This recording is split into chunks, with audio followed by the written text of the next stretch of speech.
Hi viewers, welcome to చందన పల్లె రుచులు. ఇప్పుడు మనం తెలుసుకోబోయే రెసిపీ చిక్కుడుకాయ తాలింపు. చిక్కుడుకాయ తాలింపుకి కావాల్సిన రెసిపీస్. ఇక్కడ ప్యాన్ తీసుకోవాలి. ప్యాన్లో ఆయిల్ వేసుకొని తర్వాత కరివేపాకు, శనగపప్పు వేసి బాగా మగ్గనివ్వాలి. మగ్గిన తర్వాత మనం ఆ ఆయిల్ అనేది సరిపడా ఆయిల్ ఎత్తుకోవాలి. బాగా అది ఫ్రై అయ్యేంతవరకు మనం ఫ్రై చేసుకొని తర్వాత ఇందులోకి మనము చిక్కుడుకాయలు ఉన్నాయి కదా, చిక్కుడుకాయలు అనేది యాడ్ చేసుకోవాలి. చిక్కుడుకాయలు ఆల్రెడీ ముందుగానే ఉడకబెట్టి పెట్టుకోవాలి. ఏవైతే చిక్కుడుకాయలు ఉన్నాయో ఉడకబెట్టి పెట్టుకొని ఒలిచి పెట్టుకొని ప్లస్ ఉడకబెట్టుకొని ఇది చేసుకుంటే అంటే ఫ్రై అనేది బాగుంటుంది.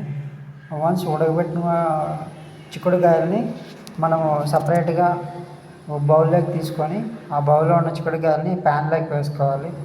ప్యాన్లోకి వేసుకున్న తర్వాత బాగా ఫ్రై చేయాలి.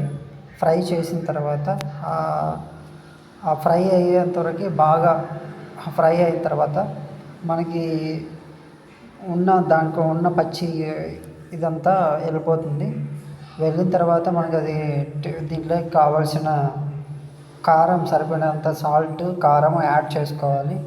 వన్స్ యాడ్ చేసుకున్న తర్వాత మనకి ఇందులోకి చిక్కుడుకాయలు వేసిన తర్వాత మనకి చిక్కుడుకాయలకి పల్లీ పౌడర్, మనం ఆల్రెడీ మిక్సీకి వేసి పెట్టుకోవాలి. పల్లీలు ప్లస్ ఎండుమిర్చి ఇవంతా వేసి మనము గ్రైండ్ చేసి పెట్టుకోవాలి.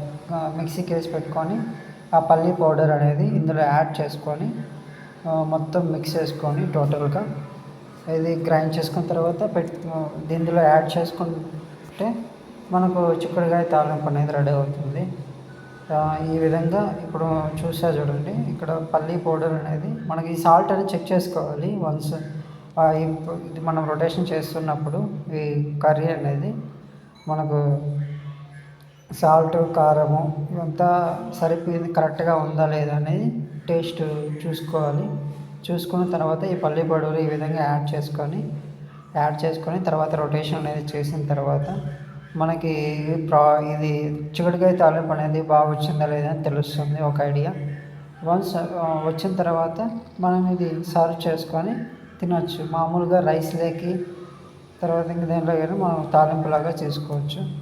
ఈ విధంగా బాగుంటుంది టేస్ట్.